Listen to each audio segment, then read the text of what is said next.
I'm Jeff Cook. And I'm TJ Wilson. And this is Around the Circle. I'm walking slowly. I'm taking my time. All I could talking is starting to rhyme. I'm letting go of lonely, letting go of strife. I just can't get enough of this beautiful life. The Enneagram is a map of the human personality. It's a tool for navigating relationships. It creates language for what motivates us and helps us look at the way we look at everything else. Most importantly, the Enneagram's a mirror because sometimes you need help seeing yourself. My name is Jeff Cook. I'm a philosopher in Greeley, Colorado. With me is TJ Wilson, businessman, lover of theology, and Enneagram ninja. Hello. My man. Hey. I was listening through one of our podcasts this afternoon and thinking, I wonder what is going through TJ's mind during that entire run-up. It's yeah, is it, I got to get the timing right?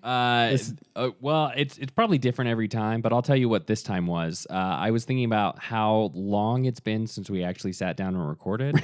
That's right. And it's like, has it been years? It hasn't been years, right? Like, it can't have been years. That's kind of what it feels like. It was, I think the last time we recorded was last year. So almost years, but not really. It had been less than a month ago. Yeah. A few weeks. Yeah. It's been some time. Yeah. During that time, I've been rewatching with my beloved spouse, the Marvel Cinematic Universe. I'm on like number 16. We're on Guardians 2. Okay. Yeah. And you're pretty far along. Watching it, rethinking through our fantastic discussion through the MCU where we typed all the characters. Yeah. And thinking, I think we got that wrong. No. I think there was two characters that we got wrong, but for the most part, I kept thinking, oh yeah, TJ got that one right. And then I affirmed it later. And now it's so blindingly obvious. Yeah, whoops. Thor, man. Thor 4 really cinched it for me. You know let me what? rephrase that. Thor 4 just really reinforced what I already knew. I think it's we can set Thor aside. For those of you who have actually listened to this, we'll set Thor aside for a moment. I actually texted TJ in the movie theater saying, Thor's a 7. Or at least the writers decided to make him a 7. They hired that darn Taika Waititi and then just took all of my arguments, shoved them out the window. Yeah, Taika. He does that. By the way, if, dear listener, you want to hear this, you can go to aroundthecircle.org and click on podcasts, and there is a link to our, man, it was long. It was like 6 episodes. Our 6-episode deep dive into the MCU. Yeah, that was a big one. That was our first big one, right? Wasn't it? I think we did Star Wars before it. Okay. Star Wars is still on the podcast feed, but we moved the MCU over to Patreon. Okay. By the way, you don't need to pay. You just need to go to Patreon. Sure. And then you'll look at Patreon and say, man, I should chip in $5 for the Around the Circle guys. Sort of like when Radiohead put out that free album. It's like, you can download it for free, but if you want to give us money, you can. How did they do with that? They did just fine. Radiohead is not struggling for money. They're not hurting. Live gigs, man. That's apparently, it was David Bowie, wasn't it? Who decided, I'm just going to start releasing my music for free. That sounds about right. I think he was the first one to do it online because I think yeah. monetarily, he just makes all his money off shows. Right. And did. Yeah. R.I.P. David Bowie. Yeah. So we're starting the new year.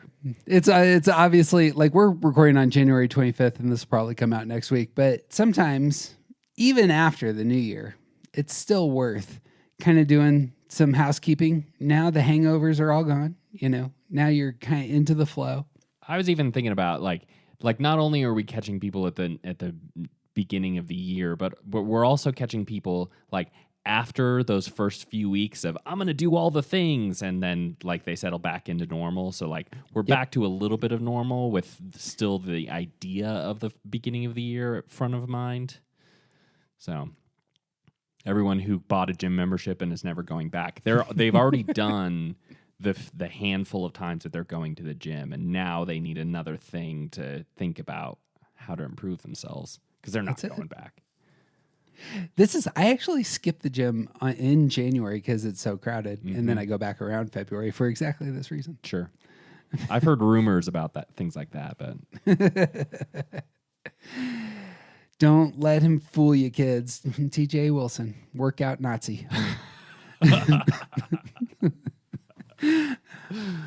Picking up that 2-year-old, 3-year-old? How old is Fiona? she's almost 3. Yeah. Almost 3. So, I mean, that at least that strengthens your back and shoulders. Man, feeling my body change as she gets like adjusting to what I have to do with her, picking her up and moving her around and stuff. Oof. Sitting on the floor and playing with toys. Man, I hate sitting on the floor. There's got to be some yoga, something you can take care of down there. Yeah, but I mean it's all just sort of like trying to keep back a flood of issues because, chronic pain disease plus toddler. Well, there's not really anything I can do to solve this problem. Well, speaking of things that you avoid, this is the thing that I think would be a great topic to start your year. This is where my meditations have gone. This has been like my advice to a couple people in terms of we're jumping into the year. Where do you kind of go? What's a fresh Enneagram thought for you? And for me, this keeps coming up, and it's about what we avoid. Worth naming the things that you avoid. We've talked about this in the past in a episode in our Shadow series, which was labeled hazards. But all of us, given our type, have things that we instinctively swerve around. We just got a radar for these things. Mm-hmm. And sometimes that can be helpful, but oftentimes the things that we avoid actually have real power in affecting our relationships and affecting our inner health and self-perception in just how we are, standing up and being a strong person, as it were. I don't know if we used this metaphor at the time, but we've used the idea that imagine somebody who's carrying a 50-pound weight in one hand that kind of pulls them. Mm-hmm. And these hazards, the things that we avoid, kind of have that power to almost lurch us to the left there a bit. The hazard, when we name it, actually is there's something underneath it, and that probably needs to get named, and that can be really helpful. So a lot of the work that we'll do today is going to be our shadow side. It's kind of depthy. Hopefully it won't hurt too bad, but it's the beginning of the year, and perhaps it's the case that you just need something and you're like, oh, I want to work on something inside. And that's where we're going. And starting to figure out like it having the 50-pound weight is sort of instinctual, but the reason that you have the 50-pound weight, that's part that we often don't see. It's sort of like when you swerve to avoid a boulder on the mountain road and the highway, you're not actually avoiding the boulder. You're avoiding crashing your car into the boulder. Like that's the thing that you're avoiding is actually pointing at something else. So becoming aware of that and figuring out how to sort of integrate that and use it, and that it's just a better path to trying to actually work on things that you need to work on. Truth. Well, as around the circle, we pick a topic, go around the circle. I would love to start with the 6s. Great. One of the things with 6s is the avoidance comes out real clean, I think. And our list has that 6s avoid hope and trust. Mm-hmm. This isn't only for those people out there, but this is also directed at themselves. Right. And what I would love to do with what we're avoiding is just ask the question, what is the first thing that comes to your mind when you think about trusting yourself or hoping in your abilities or hoping things will go well out there or trusting other people? Like, what are the first things that come to your mind as a 6? And just writing those down, I think, would be very, very valuable. And I think for the rest of us, this is a really interesting place to start, because I think this is one of the ones that, like, I'm a pretty, I lean toward more pessimistic when it comes to other people, and I still have a hard time understanding instinctively what it means to avoid hope, to avoid trust of myself and others, and this is something that 6s just live with. This is the place that they live. And so getting a glimpse into into what it means to filter everything to filter your whole experience through this place where other people, other things are dangerous and don't and shouldn't be trusted at face value. This explains a lot about how sixes work. I actually have a question for you on that. As I was looking at this list, I was thinking, I wonder if our security and stress numbers aren't worth noting here as well. So for you as a 9, there is some of the, we had mentioned it earlier, is it hard to trust your body? Is it hard to, I do know that you're not the biggest fan of trusting everybody. Right. And I suppose that's not necessarily the goal, but is that not on your radar in some ways? I think that it is on my radar, and I'm definitely a unique representation of 9s on this, because most 9s are pretty, affable and easygoing, and they like to, give everyone the benefit of the doubt at the first, and I'm sort of the opposite, but that's has more to do with my personal experience and my built-in negativity.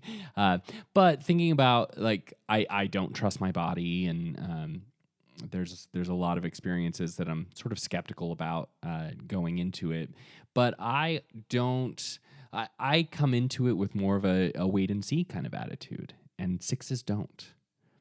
6s prepare for the potential failures. I don't. I say, we'll see what happens, and just wait until, like, I hope it goes well. I would love for it to go well, and I'd love to be surprised by it going better than I expect. But 6s are prepared for it to go badly. Right. And I think this is how we see this manifesting, is that they prepare for the eventualities of things breaking, of people not coming through, of people not being by their side when they need them. They prepare for things going wrong. And if they are prepared, then they will be safe, because it's safer to be prepared than to trust that things will go well. I suppose on the flip side, my wife and I have lifelong friends whose daughter was hospitalized yesterday and was in a really bad situation where she had to have her head cut into, had a brain aneurysm, and a very young girl. And they knew that this was coming. And my wife, kind of the high point of her interaction with our friends was saying to them that they had permission to hope. And I think that was more about, looking at the list, that might be more about her, like just longing for, grasping for a feeling of security. Sure.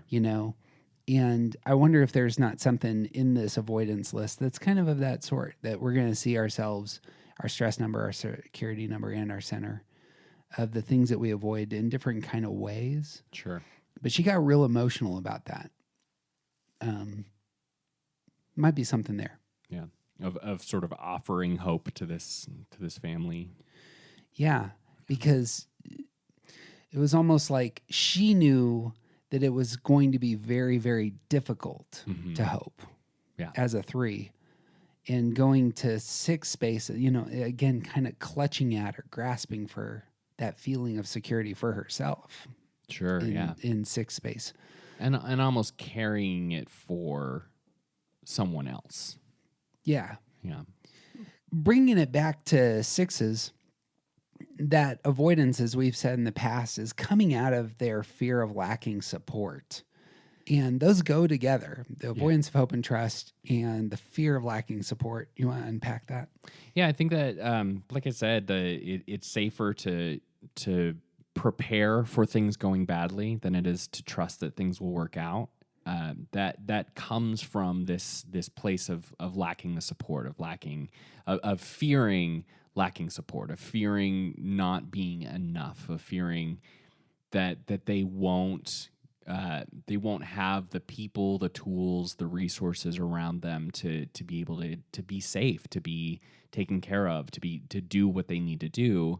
Like it all manifests in this way of, instead of hoping for the best, let's prepare for the worst, because that fear is paramount. That fear is at the core of who they are, of what is it, what drives them. And so, like, if you fear not being taken care of, if you fear not having the resources, if you fear not being enough to get through your stuff, then you're going to really work hard to avoid. You're going to really work hard to make sure that those things are around you, that you're prepared for all of the situations. Yeah, and so the support there isn't just other human beings. It's all the things Right.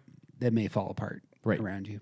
And because they don't trust themselves, it's preparing for all of the situations because they don't trust themselves enough to know which situation it's going to be, to know that they will have the resources, that they will be able to do what's needed in any given situation. They need to prepare for all of them.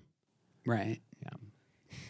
The rhythm here, I suppose, for all the types then is going to be, what are you avoiding? Can you put a name to that? And perhaps a depthier step is, what's that coming out of? Right. But just to circle back for thinking repressed sixes, getting some paper, writing it down. What are the things that you are intentionally avoiding to hope in, to hope that things will go well, to try, where are you choosing not to trust things that have clearly for many, many seasons been trustworthy? And that includes yourself. Yeah. Right. We talk about this a lot, that the idea of journaling is a really good practice for sixes, for twos, ones, and sixes, all thinking repressed, but particularly for sixes because they can't remember their own success. They can't remember their own abilities, the things that they have done well in the past, because every situation is new, and we never trust that it's going to work out.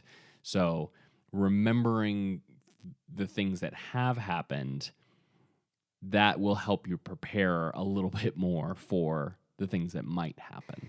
Moving to sevens. Sevens are going to avoid stagnation. Where are you? What's the first thing that comes to mind when you think about being stuck? I think that would be very, very helpful for a seven. Right. Because I bet you there's some blinking lights that come and say, don't go there. Don't have that conversation with that person. That's at least 45 minutes that I'm never going to get back.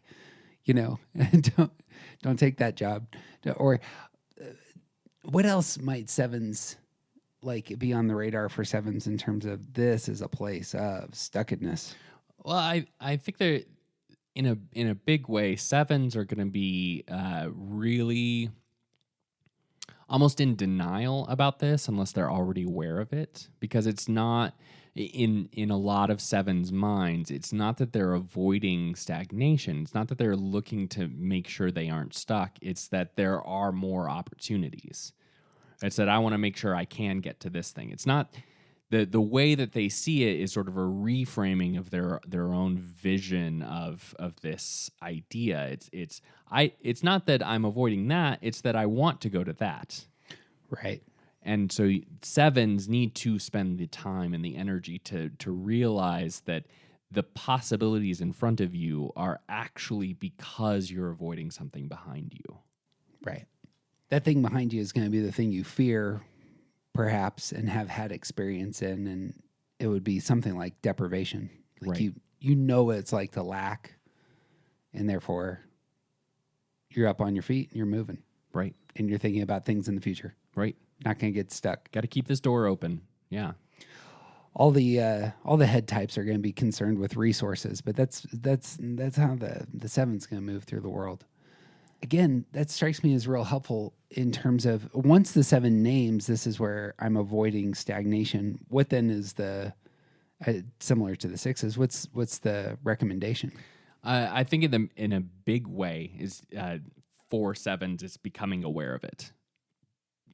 We have a friend who is a seven who realized that a big part of why, like, their family is from England and they live here, but they kind of want to make sure they can always have an opportunity to move back to England. And a big part of their decision making is about making sure they keep that door open. and realizing that that was actually about the fear that they might not get to move back to England someday. Like that totally changed how they see this whole situation. So zoom out from that example a little bit. It becoming aware that you are actually avoiding something is going to be a big step towards learning how to overcome that avoidance, to learning that you have things that you can sit in, that the stuckedness is not something to necessarily be afraid of and shouldn't be driving your life. You have to realize that that's what you're avoiding in the first place. Yeah. Sitting still, being present, these are not negatives. Mm-hmm. They're part of the healthy life. Right. But if the jolt within you is, I always need to keep moving, there's got to be something new and flashy to experience now over there. Right. That's just because you're avoiding something else. Yeah. I think that's really helpful. And it's like, what are the places that you can sit in? You don't want to sit in all places. Some places are places of stuckedness that you don't want to be. But there's some places that you should intentionally say, this is for me. This is a place that I need to be present with my full self, not thinking about things tomorrow. Right. And be here. Right. And if life was all sunshine and rainbows, we'd all get really bored. Truth. So I feel this way, especially. So I wanted to circle back to myself and how this is part of my security number. But in my one side, there are a bunch of places where when I've knocked out the things I need to knock out, I need a new to-do list. sure. Otherwise, for me, otherwise I'm not a good person because I've got all this time that I should be using for constructive adventures. And I have very difficult time resting. Because there's always work to be done. I feel like there's something there for us on the lines. And so too, I suppose for fives, and how would this work for fives avoiding stagnation?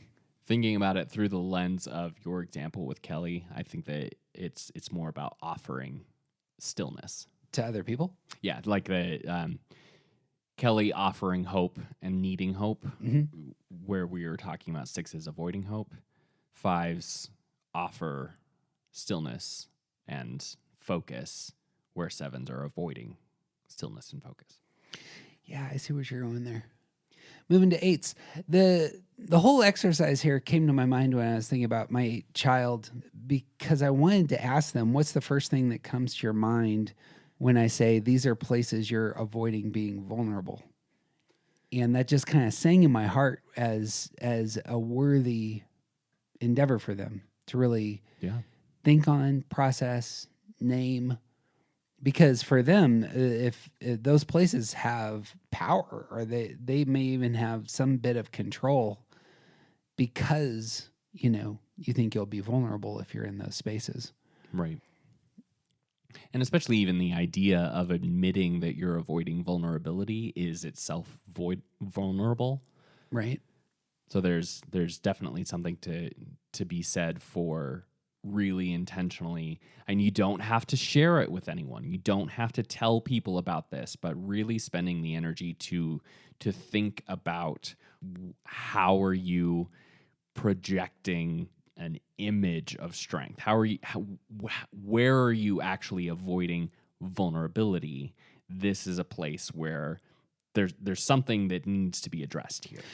For them, it's all two things. It's places that they feel pain, or specifically places where they won't be in control. Right. Somebody else will be pushing them to do what they want, and they get out of their element. Again, the avoidance is emerging from these fears. Right. So if you can name, here are the things that I'm avoiding and why, that I imagine that can be very helpful. Yeah.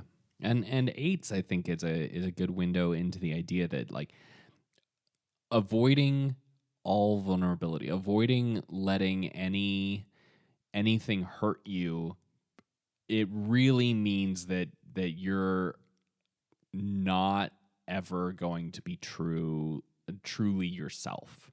If you're always going to be strong, then eventually like that will turn into the only thing that you are. I can hear 8s around the world saying, "What's so bad about that?" Engaging with life and beauty and goodness is not always strong. Yeah. It's going to keep you, again, unbalanced. Right. 8s who are able to access the full spectrum of their hearts, their feelings, will be dynamic, very powerful people.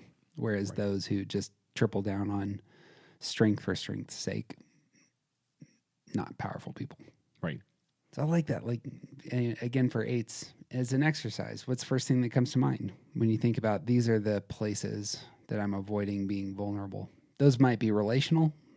I was talking about places for my kid where it's very much locations, but relationships, locations, things that you need to do. They're important. It's a new year. I think those are valuable. 9s avoid conflict. Where is it that you're avoiding conflict? Where are the first few things that come to mind? Again, locations, relationships. I imagine things, personal habits might come to mind. What goes through your head here for 9s? Yeah, I think there's, especially thinking about like beginning of the year kind of how we all want to like new year, new me kind of stuff, and 2 weeks in, it's like, oh no, new year, exact same me, or maybe worse me than I was, because I don't count the holidays as a real period of time where we change much, because the holidays happen and then you get back to your real life. So the idea of new year, new me, and how I navigate this whole scenario is always like, there are lots of things that I want to change about myself, like habits that I want to break, or new habits that I want to pick up, or whatever else. Like I want to watch less TV, I want to read more books, I want to do these things. And realistically, part of avoiding conflict is about being unable to change my routines. And when I say unable, I mean I've tried to change things, and then a whole day goes by and it's like, oh crap, I totally forgot to do all of the things that I talked about. And it's because I'm avoiding the conflict that comes from what that change represents. Like the conflict of change is a thing that I avoid. And becoming more and more aware of this avoidance, and realizing that I can't break old habits because I don't want to change, because that change means that anything could happen, and it's going to be hard, and it's going to be painful, and like these are conflicts. It's not just arguments with other people. It's also anything that disrupts my peace. And so I avoid those things, and I need to become aware of that is a big part of why I can't move forward. A lot of the stuff for the anchor points for 3, 6s, and 9s, you're going to see the direction going both inward and outward here. And that's what I suppose I hear. Yeah. It's not just relationships of avoiding conflict out there. It's also the avoiding conflict within. Right. All of that comes from the fear in our list of losing connection. The 9s fear losing connection. And I love your diagram there, because it's there is a fear of losing connection with yourself. Mm-hmm.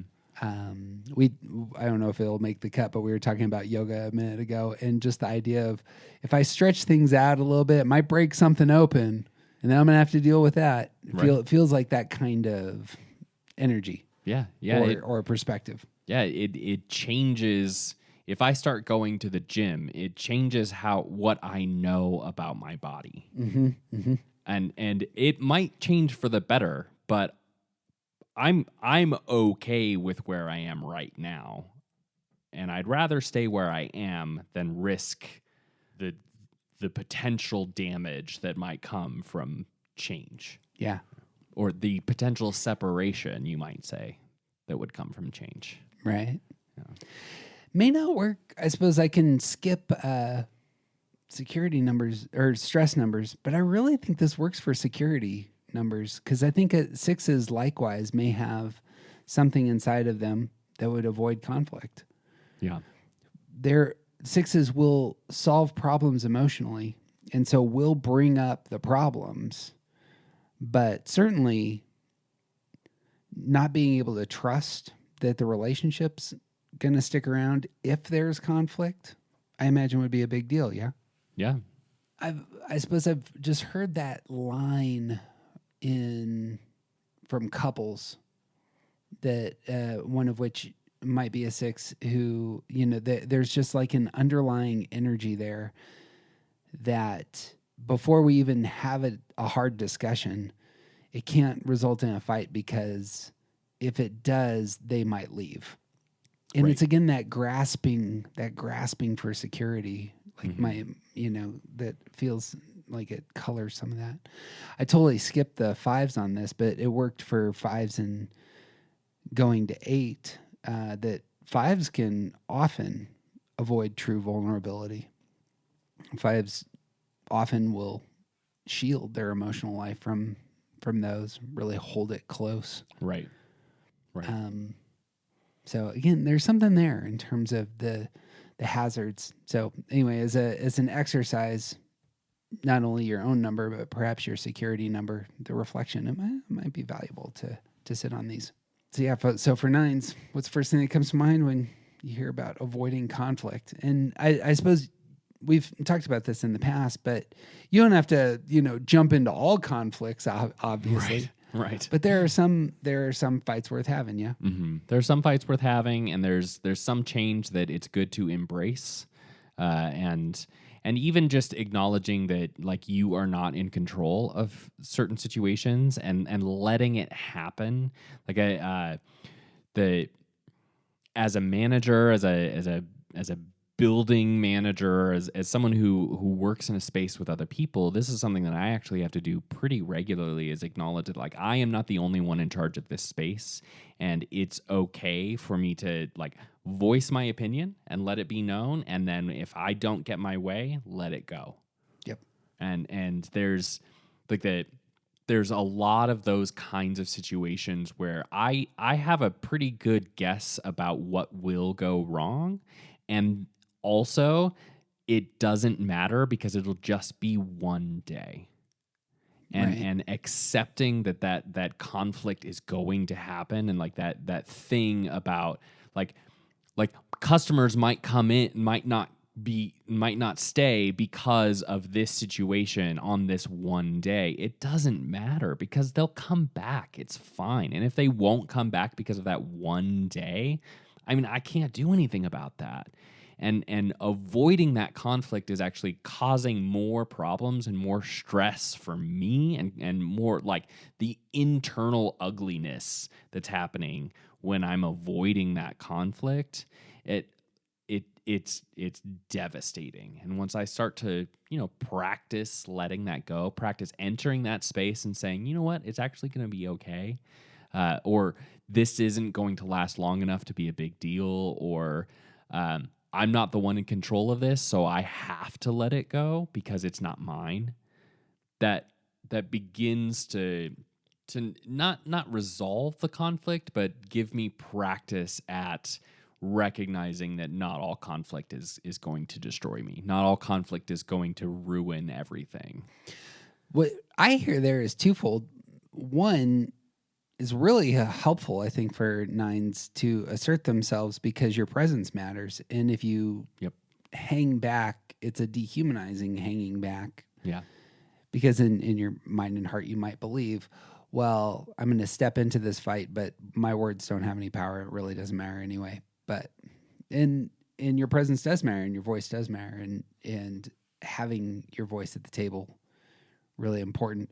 On the flip side, I mean, I don't imagine too many 9s pushing way into it and like domineering in such a conflict, although the eruption might take place, I suppose. It certainly has happened.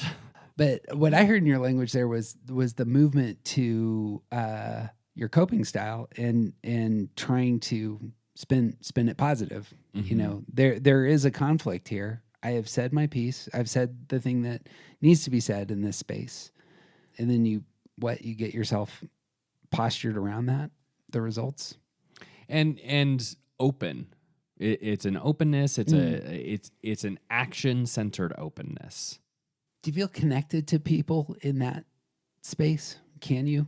I think I can. I think we can. I think there's it sharing what you really think, unless like if it's in a situation where the other person is healthy enough and worth being in relationship with, sharing what you think can usually builds relationship, strengthens relationship, and Right. and it also establishes that you're not always going to just lay down.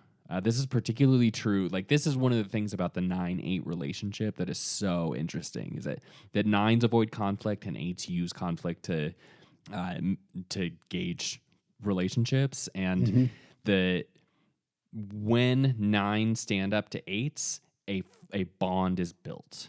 Right. And like 8s respect the 9, and 9s are able to be in a scenario where the 8 isn't just going to leave because the 9 blew up at them.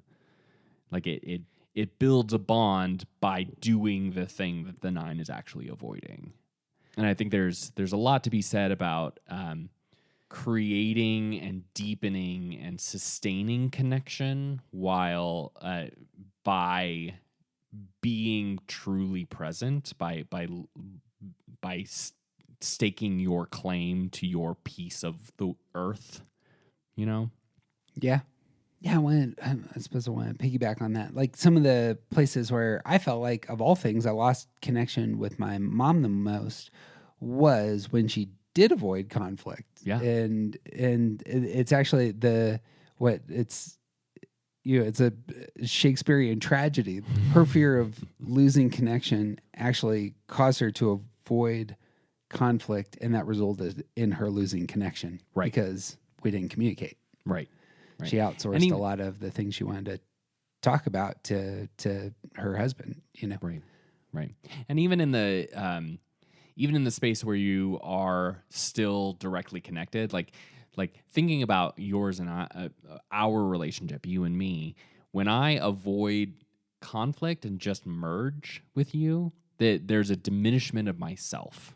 Right. And there's like the more and more I just go along with things that I disagree with, the less and less of myself I'm bringing to the table, which means that we are less connected. We might be closer in a way, but there's less of me there.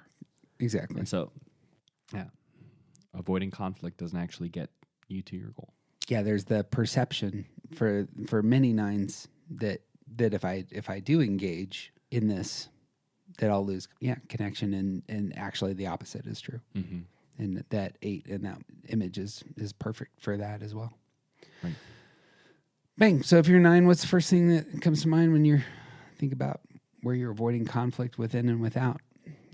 With 1s, what's the first thing that comes to mind when you think about avoiding mistakes?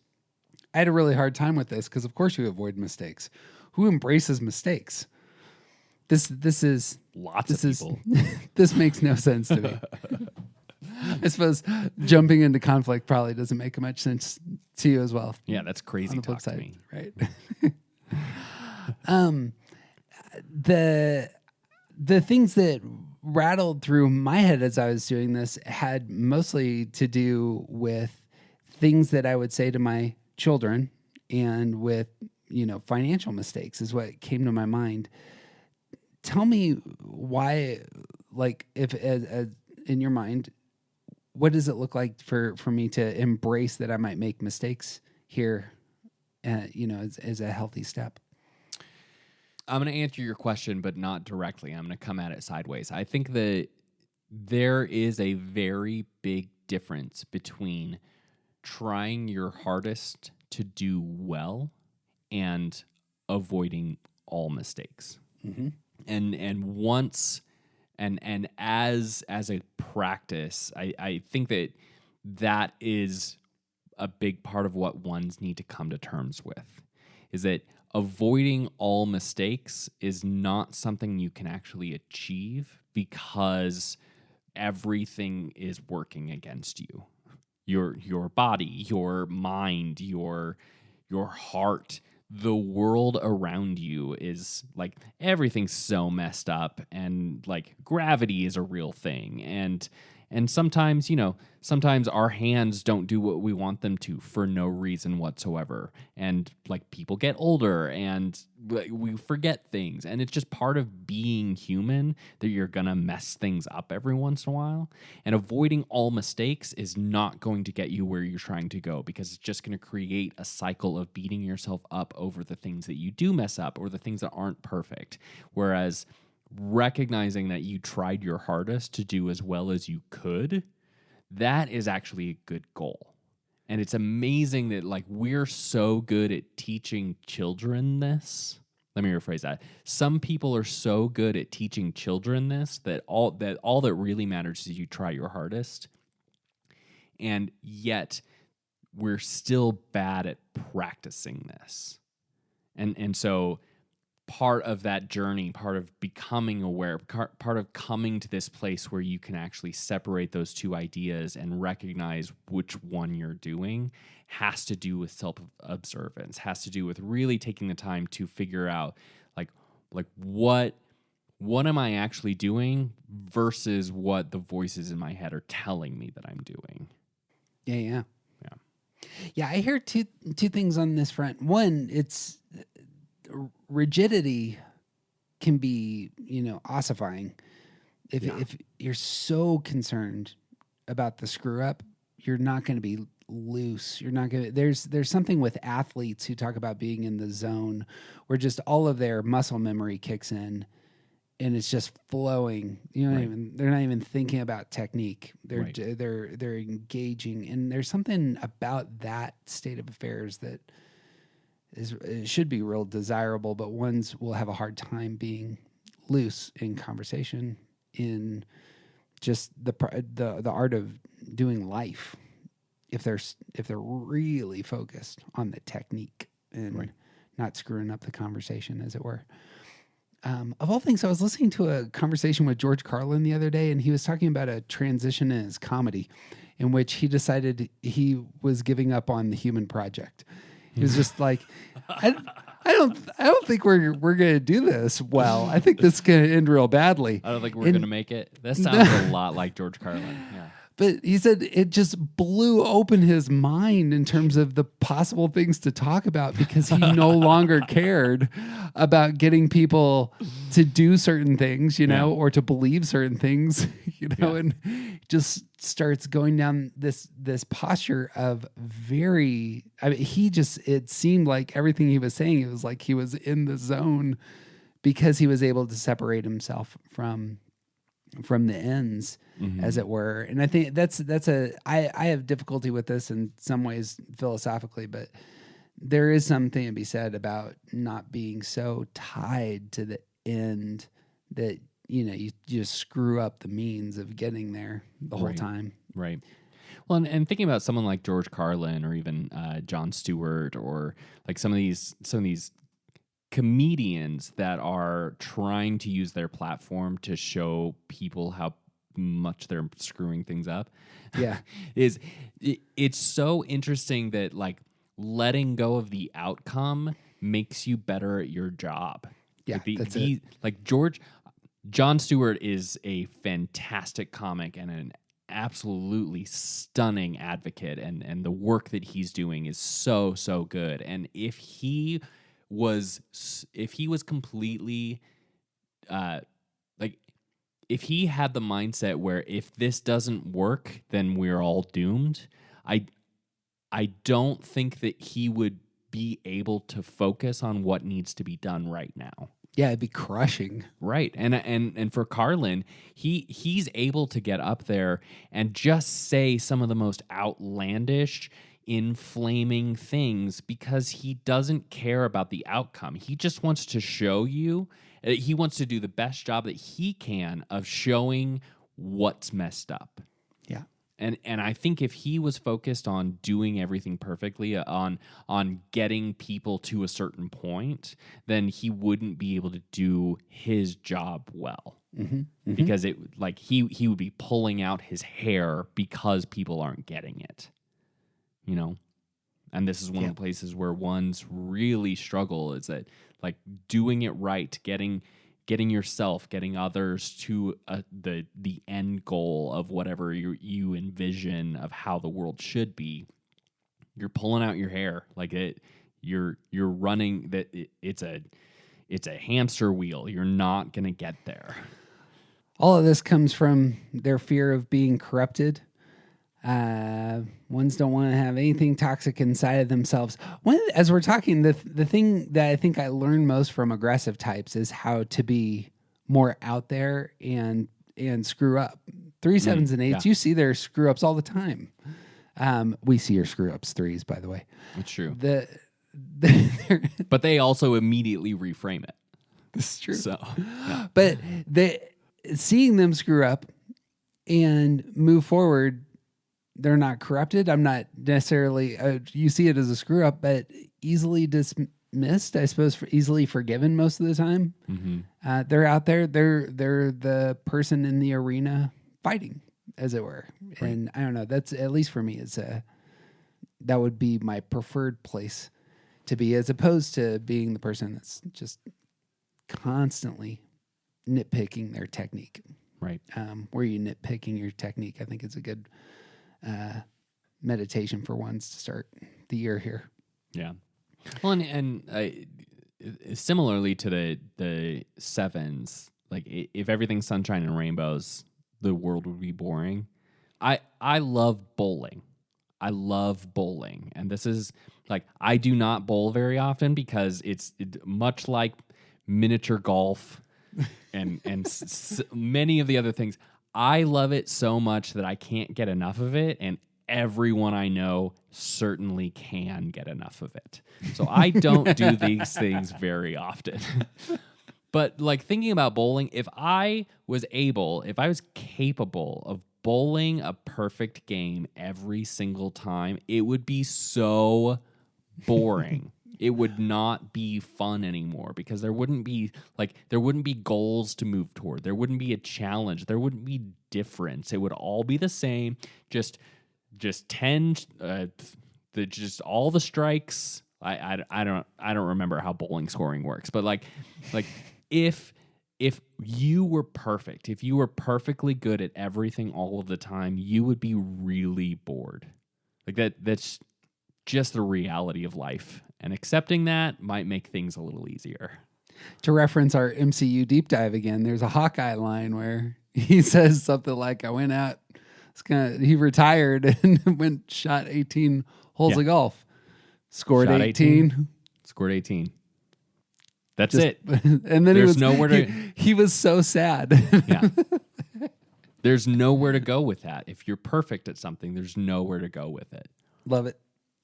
Anything to say here about 4s going to their security number and avoiding mistakes? I think that is, and that the idea that like being perfect is boring. It's uninteresting. It's there's something about being able to make mistakes and even. Because 4s along with 7s and 1s are all in, like, they're all this idealistic kind of thinking. Like there is a best way. There is a, like, this is the way things should be, could be, whatever. Like with 4s, recognizing like the highest high is not necessarily the best. The lowest low is not necessarily the best. Like normal is okay. Like there is definitely a connection there between like 1s trying to be perfect to avoid mistakes and 4s trying to be the pinnacle of whatever they're experiencing. They're recognizing that you're not gonna be like this idea of avoiding being ordinary or not reaching the pinnacle is it's gonna help 4s to embrace that space. Yeah. The word that was popping in my head was flawed. The idea that 4s feel flawed, and I don't know if there's a connection there, but that was where my mind went. Yeah, I think that like flawed is normal. We're all kind of flawed.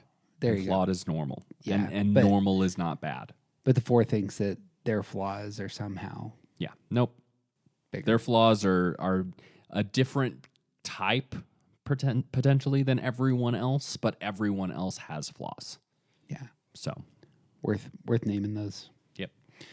Twos are need to meditate on where they're avoiding their own needs. What's the first thing that comes to mind when we talk about avoiding your own needs and how that materializes? I think that could be very, very helpful. And twos may not even know where to start. In many of my conversations with twos, it's just like, how do you even access that? Well, they're not interested in talking about their own needs. Right. What do you need? Just pivot. Yeah. It's not about me. It's fine. What are the things you need, twos? Write them down. And not just need, but like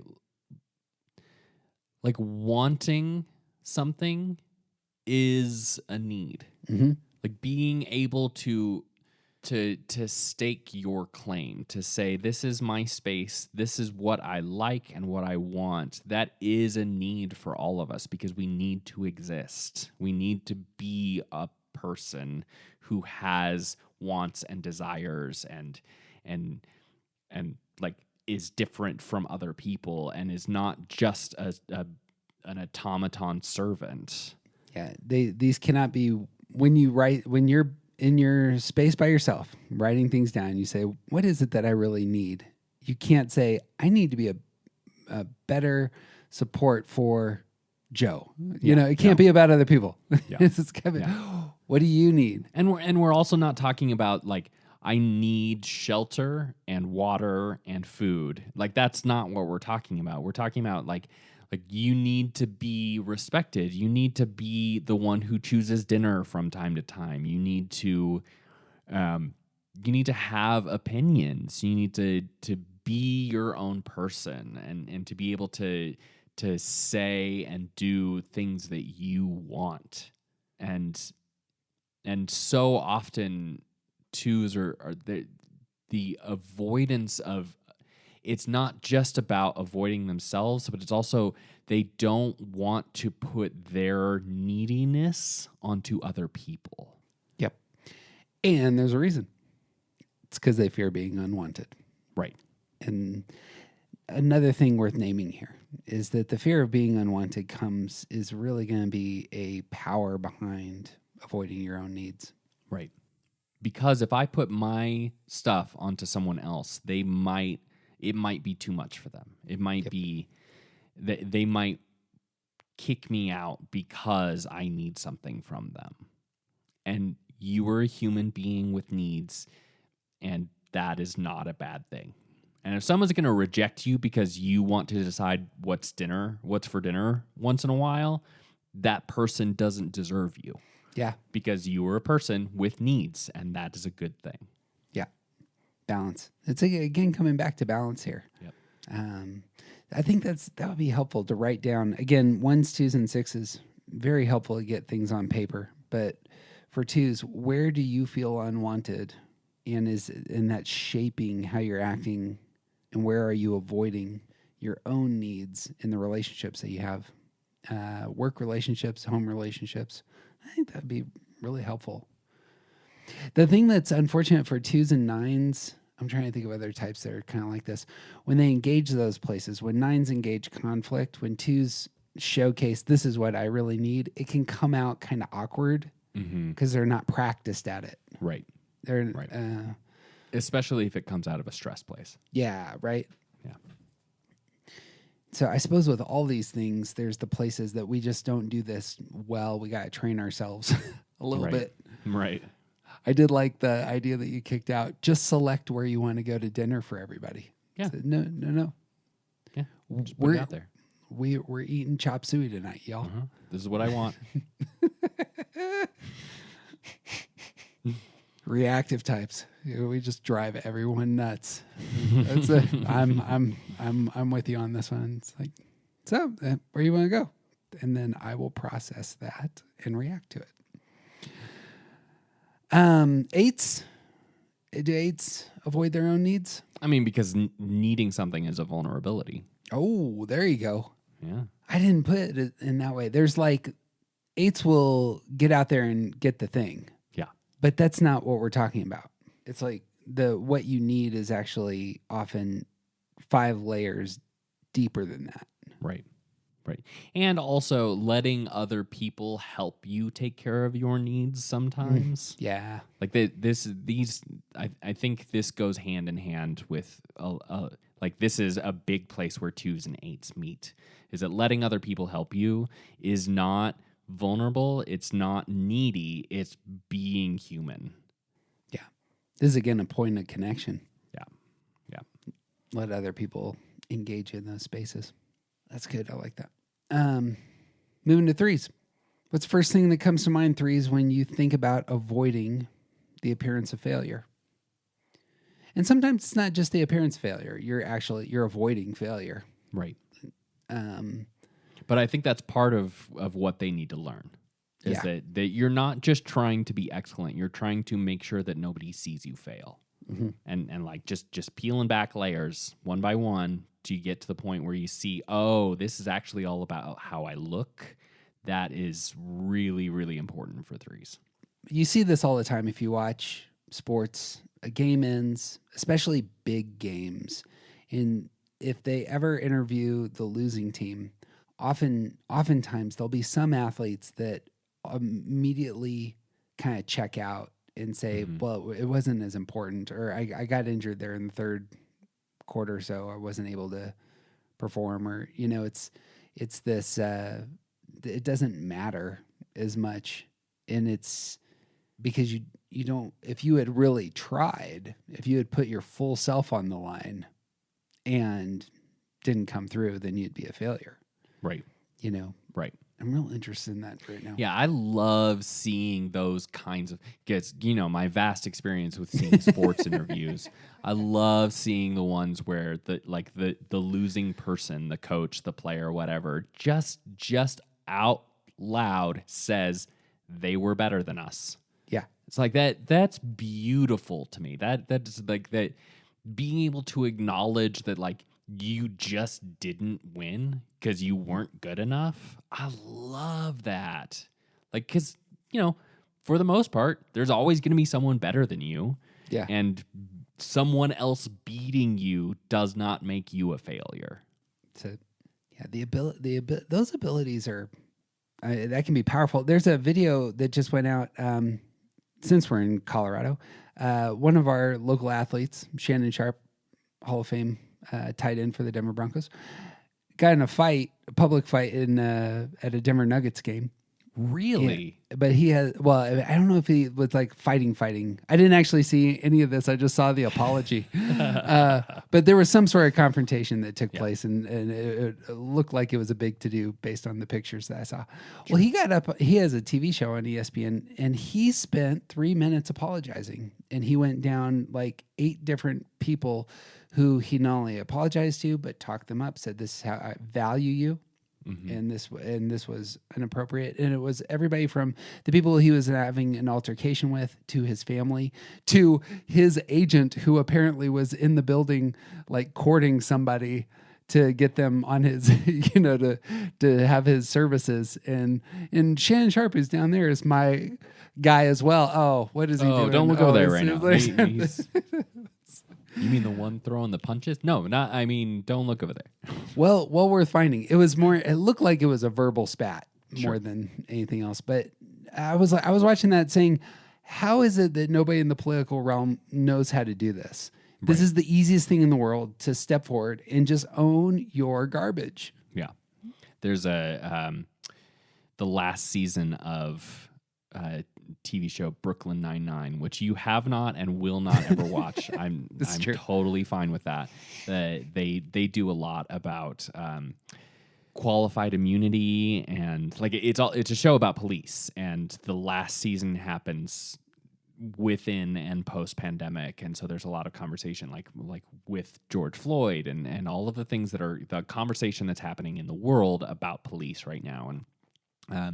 And one of the things that they talk about, like there's an episode where the main character arrests the wrong person and the union leader is like, don't ever say you're sorry. Don't ever say you made a mistake, because that is when you get into legal trouble. Right, We're going to do everything we can to make sure that you are protected from any kind of backlash, because you're just doing your job because your job is hard. And if you say you're sorry, then you acknowledge that you messed up. Yeah. And this is part of why politicians don't say they're sorry, because if they are sorry, then they are the ones that are at fault. Yep. And much like, because we're talking about the Enneagram and not politics, much like threes avoiding this appearance of failure, it doesn't matter if they actually made a mistake. The thing that they need to put out there is that they need to project this image of not ever making mistakes, of not ever screwing things up, of not ever failing at what they try. Because other people seeing it, that's where the real failure comes in. Not to discount that threes actually want to succeed, Right, and win, and still, but there is the I know my standing based on what other people tell me about myself, right. and that's just how threes have. Well, I don't know if it's inescapable, but that's certainly how they come to the world initially. Right. Yeah. That is the simplest way to describe this idea of the fear of being worthless, is that whatever threes are trying, whatever thing they're doing, whatever thing people see them doing, if they're not good at it, then they're not. Like they just have no value, because this is all they are, is what other people see them doing. Yep. Which is false, by the way. It's just a fear. It's how they see the world. Again, that can be ossifying. If you are fearing failure, again, might get way too caught up in the technique, might get way too caught up in the image, as opposed to the actual success. Right. Worth writing that down. What's the first thing that comes to your mind when you think about avoiding failure or avoiding the appearance of failure? Does that work for you on nines? On nine side, you go security, you avoiding the appearance of failure? Yeah, absolutely. I can more easily see the tie back to my primary motive with this type, because I live here, than I have acknowledged with every other type we've talked about. But like, if people see me fail, then that might lead to conflict, and I don't ever want to deal with conflict, and also I don't really want to ever work that hard. So I don't want to do things that I'm not going to be good at, because I don't want to work that hard. So yeah, I can totally see that I want people to see me as good at the things that I'm doing, because it's easier, because it avoids conflict, because it's all over that. I totally see that. Bang. Fours. What's the first thing that comes to your mind when you think about avoiding being ordinary? This, again, can be an outward thing and an inward thing, I think. There's the emotional life that's inside me that might feel ordinary. There's also my presentation. Mm-hmm. What comes to your mind as you're thinking about fours and their avoidance of the ordinary? We actually teed this up a little while ago, but... Yeah, there's a sense of like normal is boring, normal is bad, like middle of the road is uninteresting and will not make a stamp on the universe. Mm-hmm. And that's there's so much about this. If I'm just like everyone else, then who am I? And this comes out in this like we talked about the high highs and the low lows. Like fours want to experience the biggest version of whatever emotions they're feeling, and they lean into that. And if they're sad, they want to be sadder. If they're happy, they want to be happier. And the outward expression of all of this is also like they can't be just like everyone else, because ordinary is a thing to avoid. All of that stems from the fear of being insignificant. Where, right. Again, something worth writing down. Where do you feel insignificant? Or where do you feel the fear of being insignificant? Those have power. They have power to divert us from the things that are ours to do, that are healthiest self. We can get stuck in that space of just trying to manufacture significance. Right.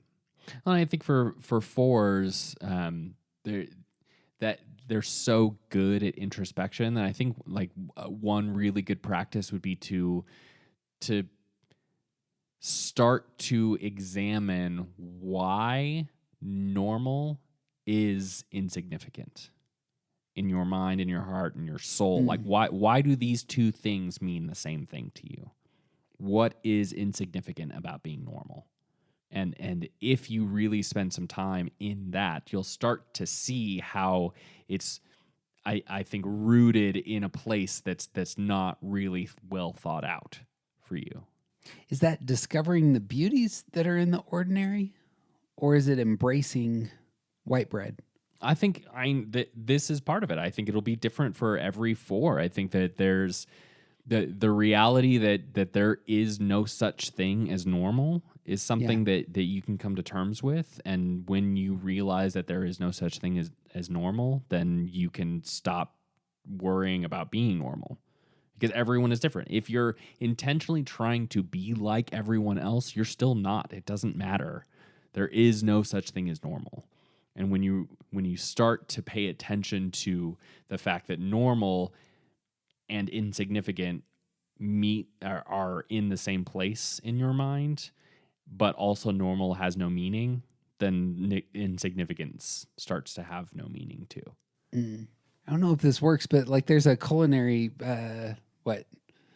movement of like reclaiming very ordinary dishes, but making them, by the finest chefs in the world. Right. So Thanks, like, Ratatouille. That's it. It's like this is macaroni and cheese, but all of a sudden, it's got lobster in it. Truffle macaroni. And you're cheese making with lobster. truffles. It's just like, what? Come on. I mean, it's delicious, and I'll eat it. I don't know if that's embracing the ordinary in the way that I was hoping to, but or is that manufacturing some significance because this one has truffles? Oh yeah, I think that's totally manufacturing significance because the most boring mac and cheese you've ever had is still delicious. Man, there's something to be said about a good old box of Kraft mac and cheese with that cheese powder, quarter cup of milk. Is that the spiritual exercise for fours? Then it's just to go get some Kraft mac and cheese and enjoy it. It's so delicious. Normal is fine. I used to. This will gross you out. My favorite meal in middle school. Stay at home. What did they call us? Latchkey kids. Latchkey kids. Yeah. Tuna fish and macaroni and cheese of that sort. It was so good. You say that this will gross me out, but like I have tried. I have not heard of a variation on macaroni and cheese, especially by poor people. I've not heard of one that I have not had. You add peas to it, you add cut up hot dogs, you put some pepper in it, some ketchup. Like there's all kinds of things you can do with macaroni and cheese. Ketchup's too and far. Tuna fish with macaroni and cheese may sound disgusting, but it is freaking delicious. It's wonderful. Oh my gosh. You and I think, have different palates as well. So that just goes to prove the point. It's so good. You got to put it in at the right time, though, because if it cools down too much and it's cold tuna fish with cold mac and cheese, it gets real weird. I'm racing through my head of terrible things to add with macaroni and cheese, but very few of them are working. I think the milkshake was the only thing that I was like, yeah, I'll avoid that. Yeah, smart. Where are you avoiding being ordinary? That's a worthy thing for fours to think about. Twos, going to security there, where do twos need to think about that? The avoidance of being ordinary. That's a trickier one. I think this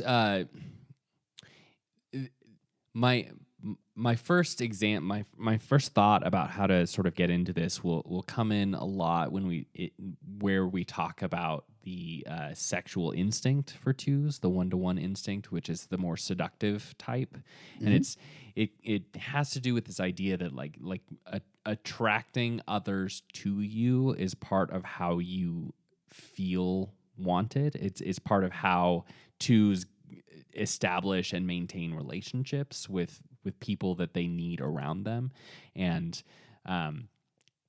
so that it like you have to be you have to be the most interesting peacock in order to be picked, you know. So the for twos who all have asexual instinct, who all have this bonding instinct, but may not necessarily lean to it, there is still a sense of wanting to be interesting enough to draw other people in, to make sure people want to keep you, and avoiding, like, if you don't stand out, if you don't offer something that nobody else can offer, then you're going to be cast aside. Yeah. You know, That's a great call. I think that is spot on. A healthy reflection for twos as well. Last one's fives. What's the first few things that come to your mind, fives, when you think about avoiding involvement? All the withdrawn types are going to probably have a little bit of this going on, but for fives in particular, where are you choosing not to insert your fullest self? What you think there? And engage and share and bring your full self to the table, and offer up things that you normally keep to yourself, like this involvement, this engagement. Like, fives are so easily naturally detached because they want to be the observer. They want to be. They don't want to taint the experiment, you know, and this avoidance of involvement, it creeps into so many parts of their lives in ways that, like, you have the romantic partner that's aloof, you have the person who never speaks up at meetings, you have the different ways that fives don't share their selves, and this includes money and time and resources and emotions and inner thoughts, and, like, all of the things about fives not fully engaging with the world around them. It has this avoidance at its center. One of the delights that TJ and I have experienced recently is we have a friend who's getting her PhD in psychology, and she has tools for talking about her inner life, such that I don't think this isn't the most natural thing, I imagine, for fives. Right. And since she has these tools, it's actually the case that psychology is something she knows about. Right. It's a place of expertise. And so when asking questions about your inner life, she can utilize those tools to actually bring forth herself. I see this with my youngest all the time, that I actually get a chance to see them come out of their shell, as it were, when they are talking about things they know about. So we're talking about music and the difference between 90s music and 80s music.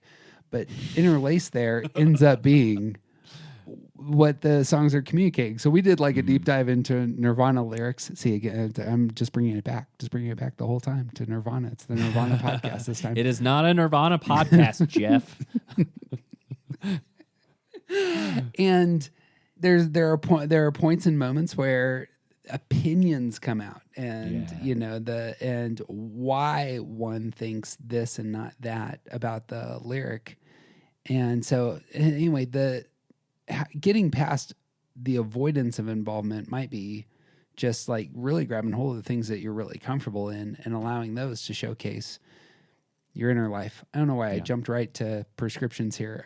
I suppose that just hit me as we were thinking about this. But writing down, what are the first few things that come to your mind in terms of these are things that I'm really holding back, and I'm not getting involved in the places I should. You don't have to get involved in every place, just like nines don't need to go picking fights with everybody. Right. Well, and I even think particularly for fives, like starting to really spend the energy to recognize where you're sharing facts versus opinions. Mm-hmm. Like it's one thing to say facts about Nirvana. It's another thing to say I do or don't like Nirvana. This is true. I hadn't thought about this. Yeah. If you were pitching data, you don't have to be involved. Right. The one of my close friends and knows an awful lot about the Beatles and the Beach Boys, and particularly the sort of the rivalry between Back and forth. Brian Wilson and Paul McCartney. And like that, this is a real thing, and he can spout off facts like crazy.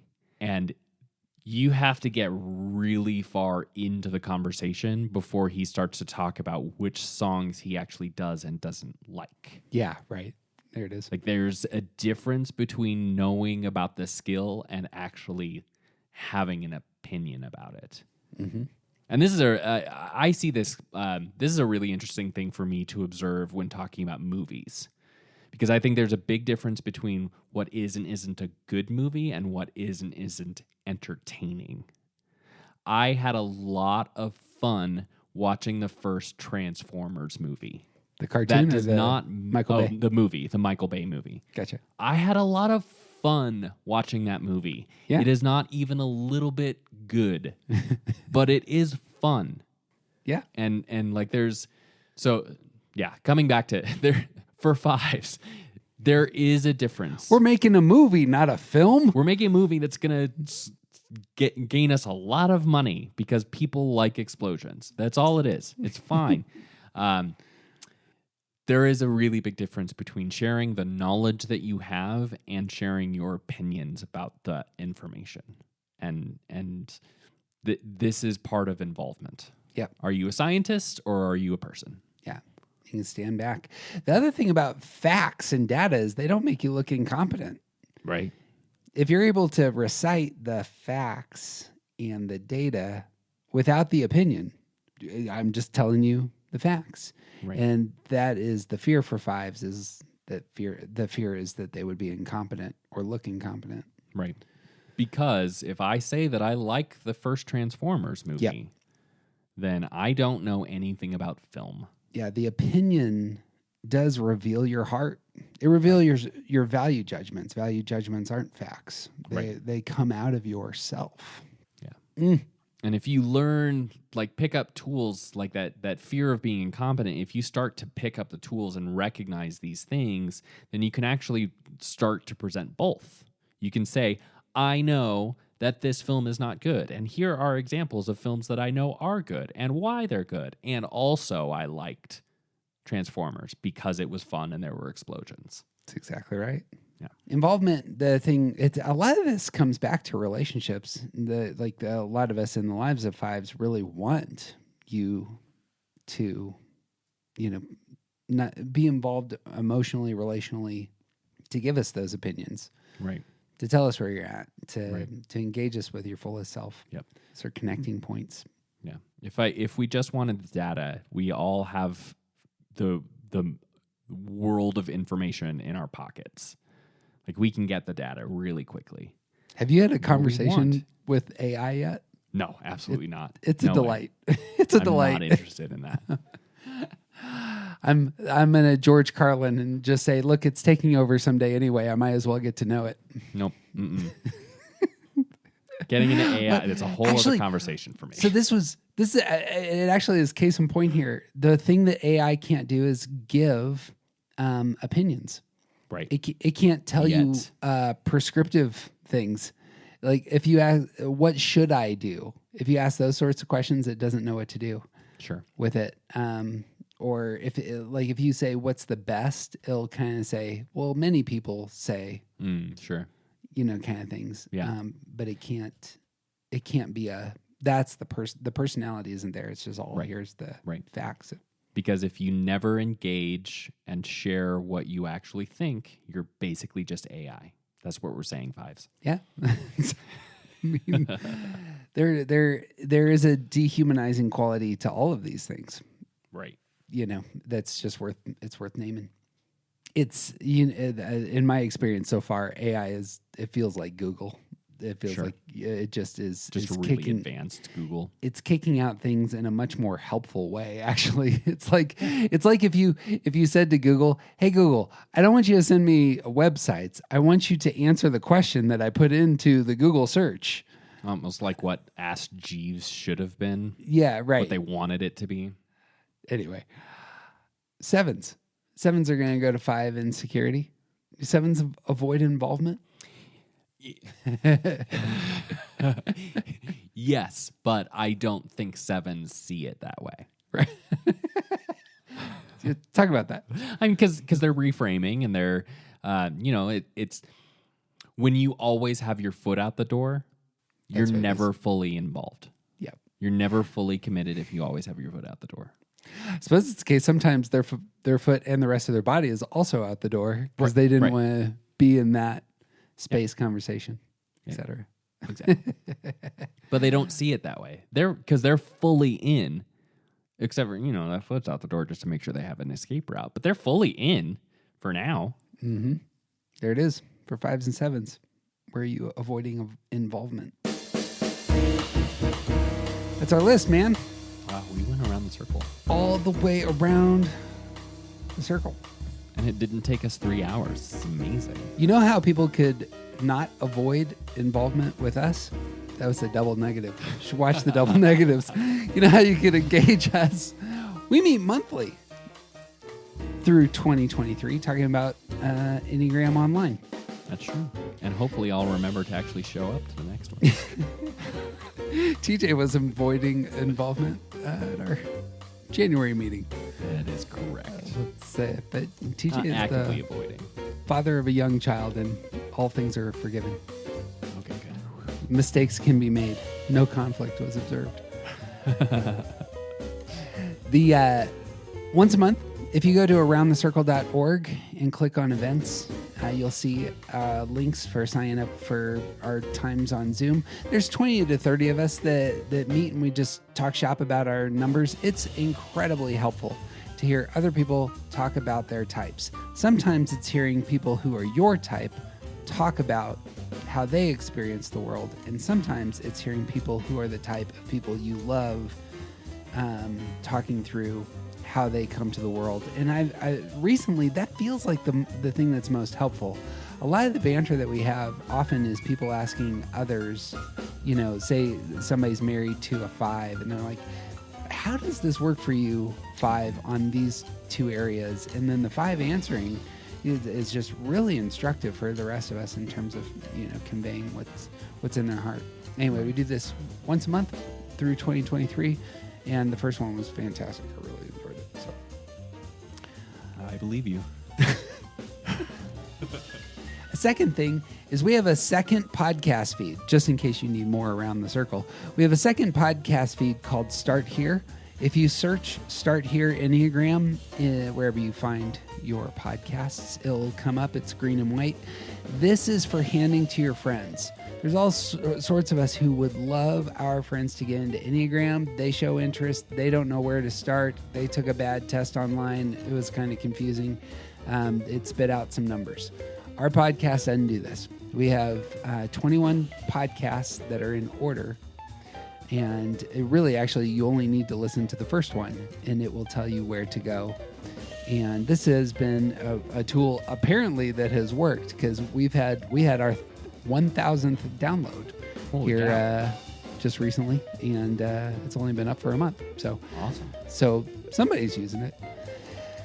Winning. But I would just really would love for those of you who want to help others get into this material.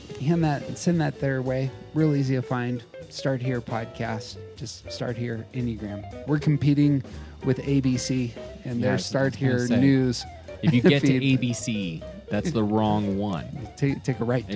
It might be valuable, but I can't speak to it. Haven't listened to it. And I suppose, as always, we haven't gotten any stars for at least 3 months. Because all of our, in their defense, we have not released a lot of material in the last 3 months. We did just fine. Some people are slacking on stars. Actually, we did. I take it back. We did like one. We went to 250 5-star reviews on iTunes and 100 5-star reviews on Spotify. We went. Nice. We made those marks, and then things have just flatlined. Yeah. So, if you're new to the Guess that's podcast it. and you like it, those 350. Those are the only people that are still engaged. they're the people that still love us. Yeah. if you haven't, it would mean the world to us if you gave us some 5 stars on your podcasting platform of choice. Intro music is by The Collection. The jazz here is by the Brian Claxton. And shoot, if you love this podcast, especially pop culture deep dives, all of that is on our Patreon page. Again, real easy to find. Around the Circle Patreon, you'll find it. And we got we got The Last Dance, we got MCU, we got Star Wars, we got Godfather, we got, there's a Jurassic Park in there, I'm sure. All the things. And they're all truly about Nirvana, but we do talk about these other topics throughout. We didn't talk about Nirvana in our love songs podcast. Oh, that sounds foolish. I blame you for that. You wrote all the songs. There's got to be a good Cobain breakup chart in there somewhere. Gotta be. You got any other Nirvana opinions? No, I got nothing, man. He's TJ Wilson. He's officially awesome. I'm Jeff Cook. And who you aren't isn't interesting. Come as you are.